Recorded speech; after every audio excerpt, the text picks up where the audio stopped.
Hey everyone, welcome back. Hope you're having a fantastic day so far. So, after the last few years of trying to pass this bill, which, if passed, would expand benefits and increase payments for millions of Social Security beneficiaries, they were never able to get it past the finish line.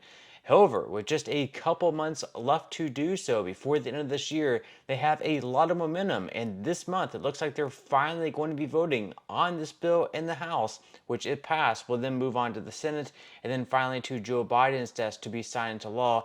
And once again, if this thing passes, it's going to mean big increases for millions of Social Security beneficiaries. We're going to be covering everything that is in this bill and the likelihood of it actually passing. There is a strong chance of this bill passing because both Republicans as well as Democrats support it. But before we go ahead and dive into today's video, if you would like to receive up to $200 in free stock or $200 in free cash, in a pinned comment below, I will be leaving a link to Robinhood. All you have to do is once you click on that link is just sign up for a free account and then simply link your bank account. You do not even have to make an opening deposit. At that point in time, Robinhood will be sending you one free stock worth all the way up to $200. Okay, so back in the 80s, they had a similar problem, although a lot greater than what we are currently facing today, where they had a solvency issue where there was not enough money in the Social Security Trust Fund, which is used to pay out benefits to beneficiaries, or enough money flowing into the trust fund to pay out 100% of the benefits. So they were forced with a situation where they were possibly having to cut benefits across the board for everyone in order to continue paying out some sort of benefit. Now today they're mentioning like 2031, 2032, or possibly 2033, where we could also potentially have this massive cut of anywhere between 19 to 26% if nothing is done to make sure that there is more money coming into the trust fund or less money leaving the trust fund. So there's coming up with different solutions, but there is one bill currently on the table that we are going to be getting to in just a second. And in this bill,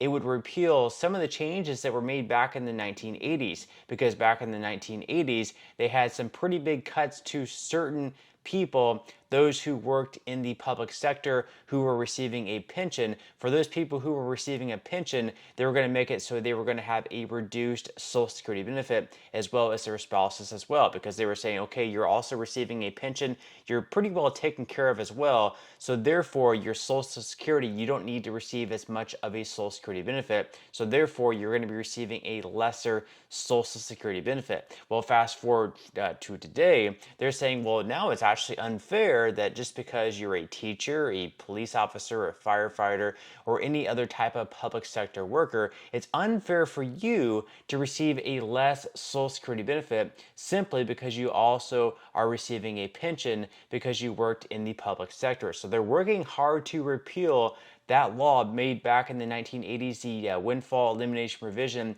as well as the government pension offset. And this has a lot of support among both Democrats as well as Republicans. There are a lot of co-sponsors, so many co-sponsors that they actually had a discharge petition where there were enough Democrats and Republicans combined to sign this petition to say that we absolutely need to vote on this bill. And this bill is finally going to be voted on at some point this month in November once they return from their recess. So according to the government executive, lawmakers in the House finally seem set to pass legislation to repeal two controversial tax provisions that affect some federal retirees' annuity benefits, despite an attempt this week to derail the vote.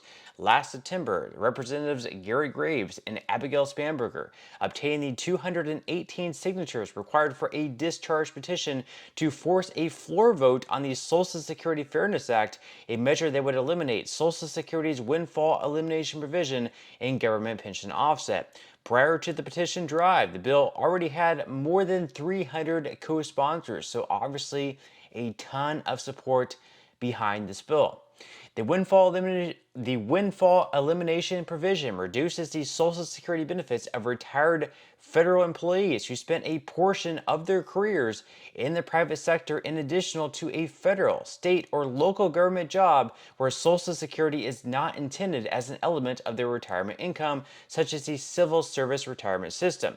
And the government pension offset reduces spousal and survivor Social Security benefits in families with retired government workers. The successful discharge petition requires House Speaker Mike Johnson, himself a co-sponsor of the bill, to call the measure up for a floor vote when Congress returns to Washington. The measure appears on a list of bills that House leadership wants to pass under suspension of the rules, a fast track that requires the support of 2/3 of lawmakers next week, despite an unsuccessful ploy to stall the bill's momentum by two D.C. area conservatives this week.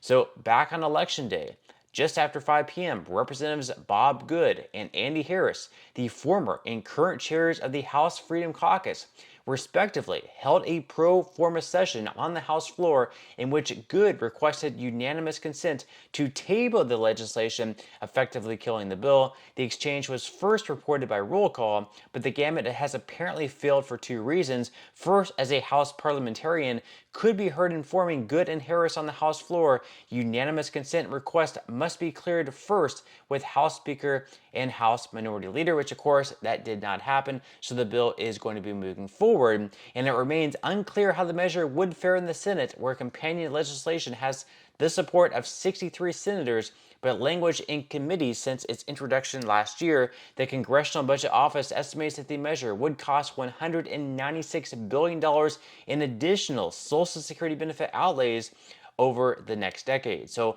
we can pull up the bill here first in the House, and we can see just how many co-sponsors this bill has.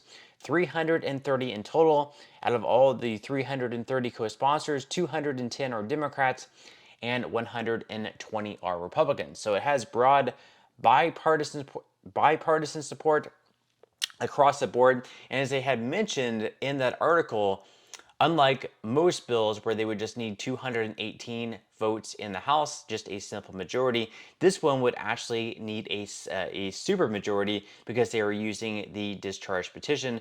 Now, a super majority in the House is 2/3 voting in favor of it.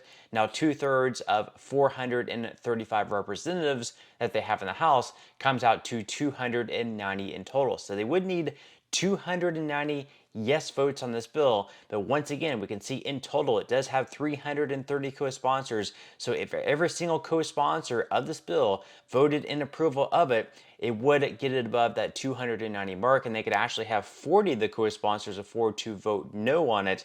And as long as the rest of them still voted yes, this bill would have enough votes to pass the House. Now, let's go ahead and move on to the Senate. Once again, we can see here, they do have 62 co-sponsors. I know the article mentions 63 right on the official congress.gov. It does only show 62 though, but in the Senate, they would need at least 60 votes for this bill to pass. It appears it has more than enough co-sponsors for it to pass in the Senate, so very good news there if you are a fan of this bill. Now, one estimate of how much of an increase you could expect to receive: a Congressional Budget Office analysis of the impact of pending bills H.R. 82 and S. 597, which is the bill that we're talking about, to repeal the Social Security windfall elimination provision, says the action would increase Social Security benefits for affected by $360 a month on average at first, rising to an estimated $460 a month in 2033. And the estimate further says that repealing the government pension offset would increase benefits at first by an average of $700 a month for spouses and by an average of $1,190 for surviving spouses. In December 2033, that increase would reach $860 and $1,520 respectively. So if this bill passes, there's going to be a massive increase for millions of Social Security beneficiaries. Again, it's going to be anywhere between, let's say, like $460 per month, all the way up to $1,520 per month. So this would be huge for millions of people who rely on Social Security benefits. and need this extra money. It would be absolutely big for them. But leave your thoughts and comments below. Do you like this bill? Are you against it? Would love to read your thoughts and comments, but that's all we have for today's video, and I will see you in the next one.